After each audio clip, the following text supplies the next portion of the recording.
آداب دوستو، سخن میں خوش آمدید۔ آج میں ملاقات آپ کی ایک ایسی شاعرہ سے کروانے جا رہا ہوں جو ہمارے شورش زدہ ادبی منظرنامے سے، منافقت زدہ، حفظ زدہ، آلودہ گندے منظرنامے سے ہٹ کر بہت ایک الگ تھلگ سطح کا شعر کہہ رہی ہیں۔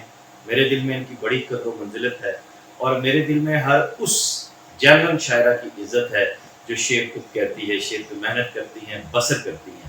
میں کسی بھی ایسی شاعرہ کو نہیں مانتا، میں دوبارہ اپنا جملہ دہرا رہا ہوں جو محمودہ غازیہ آپا کے ساتھ دہرایا تھا۔ میں کسی بھی ایک ایسی شاعرہ کی عزت نہیں کر سکتا جس نے بہت میک اپ کیا ہو، جو بہت ماڈ اسکارٹ ہو، بہت پیسے ہوں، جس کے پاس بڑی اچھی سڑکیں لگا رہی ہو اور بڑا فگر آؤٹ کر کے اپنے آپ کو اپنی فین فالوئنگ کر رہی ہو، لیکن مصرا ٹکے کا نہ ہو، پتہ چلے 50 استاد پیچھے چل استاد کی صورت میں کھڑے ہیں۔ ڈاکٹر صاحبہ، میں تو میری اس وجہ سے، میری ان باتوں کی وجہ سے ڈاکٹر فرحانہ قاضی صاحبہ ہمارے ساتھ موجود ہیں، میں آپ کو خوش آمدید کہتا ہوں۔ ڈاکٹر صاحبہ، میری ان باتوں کی وجہ سے لوگ یہ کہتے ہیں کہ میں عورت کے خلاف ہوں اور خواتین شاعرات کے خلاف ہوں۔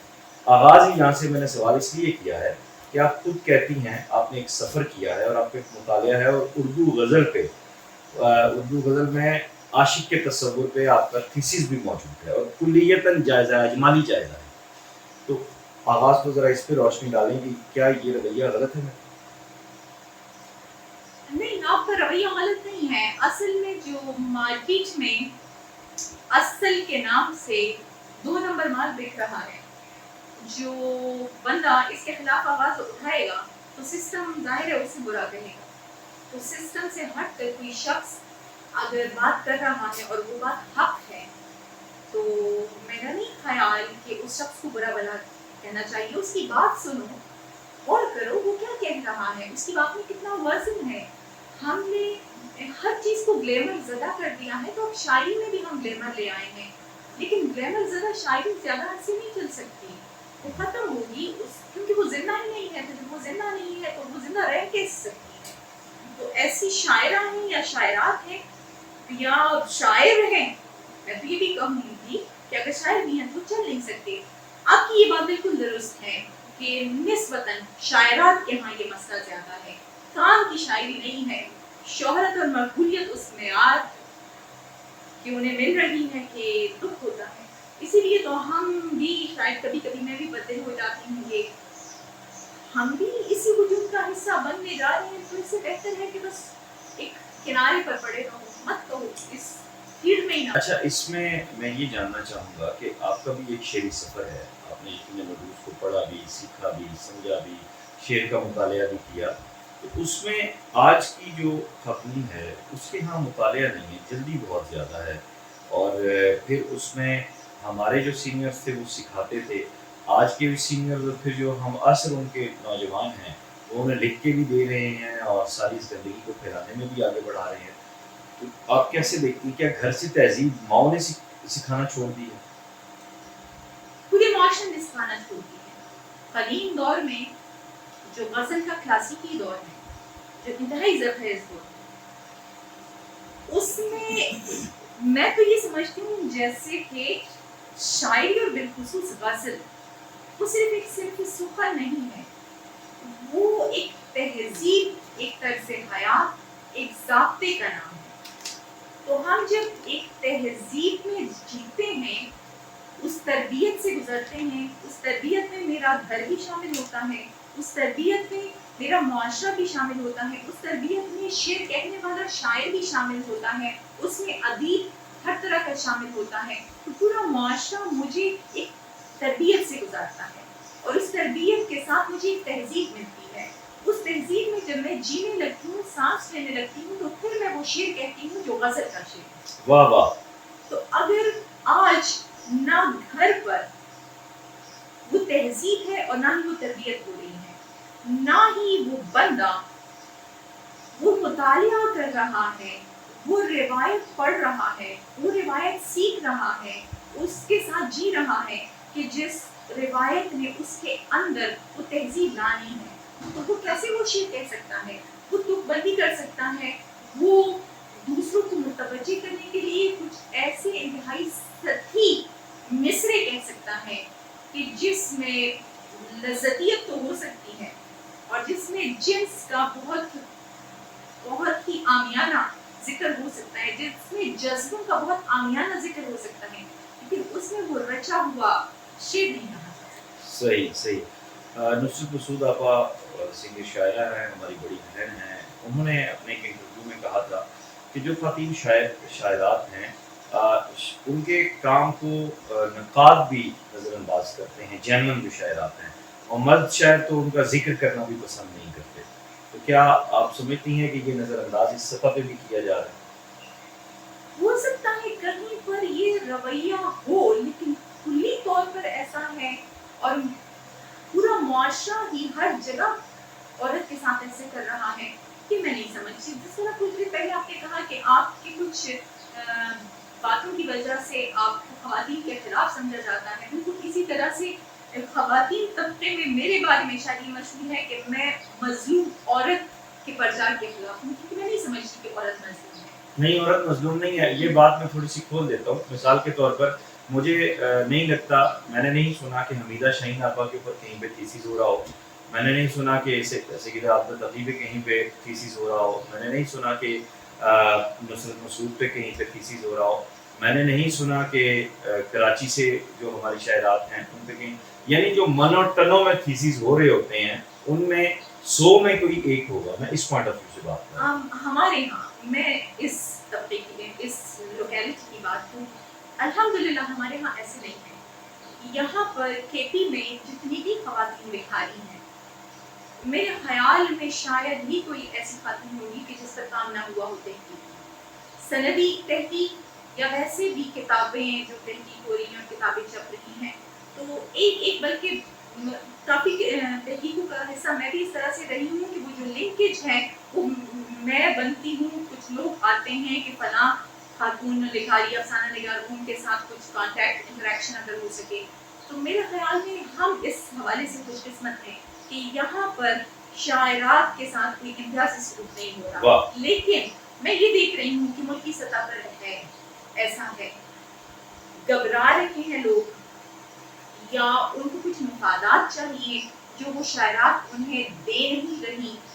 وہ جینون شاعرات جو کوئی قیمت آپ اسے مابین میں لے لیں، وہ قیمت ادا کرنے کو تیار نہیں ہے، تو ان پر کام نہیں ہو رہا۔ صحیح، واہ، آپ نے بہت واضح بات کر دی ہے۔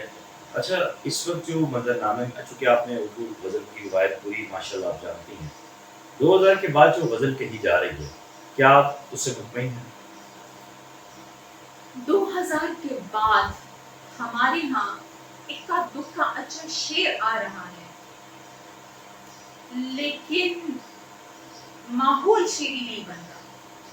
اس کی وجہ کیا اس سمجھتی کی ہیں؟ وجہ یہ ہے، میں پھر وہی کہوں گی کہ ہم نے متصل حیات جینا چھوڑ دیا ہے، ہم نے اپنا وہ روایتی تسلسل توڑ دیا ہے، ہم نے وہ مطالعہ چھوڑ دیا ہے، ہم نے جذبوں کے ساتھ ویسے جینا چھوڑ دیا ہے۔ میں نام نہیں لوں گی، لیکن سوشل میڈیا پر مشہور بہت سارے ایسے اشعار شاعر ہیں جن کا میں ایک مفہوم صرف بتا دیتی ہوں، شعر نہیں سناتی، کہ وہ مفہوم کچھ نہیں اور بڑے ہی مقبول شاعر ہیں کہ وہ اپنا اور اپنی محبوبہ کا ذکر کرتے ہوئے پہنو جینز اچھی لگتی ہے؟ نہیں جی، اس سے بہت آگے کی بات ہے، اپنی محبوبہ کا ذکر کرتے ہوئے کہتے ہیں کہ جاگ تو ہم سویرے گئے تھے، لیکن بستر سے اٹھتے اٹھتے 1 بج گیا۔ اوہ تہذیب کافی، ٹھیک ہے، کوئی بات نہیں۔ یہ اب یہ کیا ہے؟ میں اس پہ بھی ایک سوال آپ سے رکھتا ہوں، بالکل درست کہہ رہی ہیں آپ، یہ کیا ہے؟ 80 کی دہائی سے پہلے ہمیں باقاعدہ اساتذہ فن نظر آتے ہیں جنہوں نے تہذیب کی 80 کی دہائی کی، جن میں قاسمی صاحب موجود تھے۔ 80 کی دہائی کے جو لوگ تھے انہوں نے 90 2000 اور اس کے بعد پہ جو خلا تھا اس کو کھلا چھوڑ دیا، وہ پیسے کمانے میں لگ گئے، سازشیں کرنے میں لگ گئے، گھر بنانے میں لگ گئے، باہر کے مشاعروں کی لوٹ مار مچا دی، منی لانڈرنگ شروع کر دی۔ تو جب سینئرز ہاتھ اٹھا لیں تو آپ کا نہیں خیال کہ پھر یہی تہذیب جنم لیتی ہے؟ ایسے ہی ہوتا ہے اور ایسے ہی ہوا، حالانکہ ان کے یہاں بہت مارجن ہے، یا اگر تہذیب عمل سے گزرے تو یہ بڑے اچھے شعر کہہ سکتے ہیں، لیکن جیسے کچھ دیر پہلے میں نے آپ سے کہا نا کہ آپ شاعر بہت کچھ کہے گا، لیکن جو کچھ وہ کہے گا وہ ضرور وہ مشاعرے میں سنائے گا اور وہ ضرور اسے چھاپے گا، یہ بالکل ضروری نہیں ہے۔ کہیں ایسا تو نہیں ہے کہ انڈین مشاعرے کے اثرات یہاں لائے گئے ہیں؟ جو وہاں کوی سمیلن ہوتے ہیں، وہاں جو مشاعرے ہوتے ہیں، ان کی اگر آپ دیکھیں سوشل میڈیا پہ جو زبان ہے، جو مضامین ہے، جو لچر پن ہے، وہ یہاں پاکستانی شاعری میں بالالتزام وارد کیا گیا ہے پوری لوحی کے ذریعے. ایسا کرنے کی کوشش کی بھی گئی ہے ارادتاً شعوری سطح پر. پلس ہمارا سامنے بھی انتہائی، وہ پشتو میں ایک محاورہ ہے، میں وہ پشتو میں ہی سنا کر پھر اردو میں اس کا مطلب آپ کو بتاؤں گی. ہم کہتے ہیں دیر پلگ ابو کی ڈوب شو. اس کا مطلب یہ ہے کہ بہت کم پانی میں ہی وہ ڈوب گیا. تو جب ہمارا سامنے اتنے معمولی سے شعر پر واہ واہ کہے گا تو ہمارا شاعر اس سے بھی معمولی شعر کہے گا اگلے دن. واہ واہ. تو اگر ہمارا سامنے ہر چیز کو قبول کرنا چھوڑ دے تو ہمارا شاعر ضرور پھر ایسے کرے گا. اور اس کی مثال میں آپ کو دیتی ہوں. شاعری کے لیے جو معیار ہے وہ دور جاہلیت کا عرب معاشرہ ہے. امراء القیس کو پڑھے کوئی تو پتہ لگے نا. پھر پتہ لگے وہاں پر کیا ہوتا تھا. ان کے شعراء کو آپ دیکھیں، طویل دور ہے دور جاہلیت.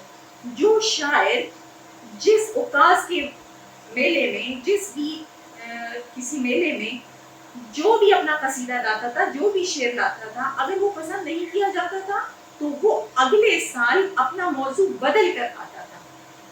اس پریکٹس نے، صدیوں کے پریکٹس نے عرب شاعری کو فصاحت کے اس معیار تک پہنچا دیا تھا. اگر ہم آج بھی اپنی شاعری کو معیاری بنانا چاہتے ہیں تو ہمیں پیسہ ہی کرنا ہوگا. لیکن ہمارا جو لکھنے والا ہے وہ مارکیٹنگ پر لگا ہوا ہے. ہمارا جو سننے والا ہے وہ ہر چیز واہ واہ پر لا کر ختم کرنا چاہتا ہے. تو پھر پستی تو ایسی ہی آتی ہے. اب آ رہی ہے. صحیح. آپ کا بہت شکریہ، آپ نے وقت دیا. ڈاکٹر صاحبہ کی باتیں بہت درد دل کے ساتھ کہی گئی ہیں، اور نئی نسل جو میرے ساتھ جڑی ہوئی ہے، جو اب شعر کے میدان میں آ رہی ہے، انہیں بسر کرنا چاہیے ان کیفیات کو جن کو وہ لکھنا چاہتے ہیں. اگر آپ دشت میں گئے نہیں ہیں، آپ دشت کا مضمون نہیں باندھ سکتے، اور پھر اس میں ٹامک ٹوئیاں ہی ماریں گے. اور یہ 80 کی دہائی کے جو ہمارے کارنامے ہیں وہ اب کھل کر سامنے آ رہے ہیں، اور نسلیں اب اس کا خمیازہ بھگت رہی ہیں. ان صاحب نے اپنا پیٹ تو بڑا کر لیا، اپنی کوٹھیاں کاریں تو بنا لیں، لیکن سازشوں کے ساتھ جہاں کئی نسلوں کو تباہ کیا، وہاں ہمارے شعری منظرنامے کو بھی تباہ اور باختہ کر دیا ہے. سو بات چلتی رہے گی. چند استاد کے حوالے سے مزید ولاگس بھی آتے رہیں گے. آئندہ آنے والے دنوں میں کچھ بہت اہم پروگرام آ رہے ہیں. اپنا خیال رکھیے گا. سخن ٹی وی کو سبسکرائب کیجیے گا. اس ویڈیو لنک کو زیادہ سے زیادہ شیئر کیجیے گا. دعاؤں میں یاد رکھیے گا. کتاب لازمی خریدیے گا. کتاب لازمی خریدیے گا. 200 کی کتاب آپ کی 200 نسلوں کو سنوار دے گی. 2000 کا موبائل بیلنس ہوا ہو جائے گا. خدا حافظ.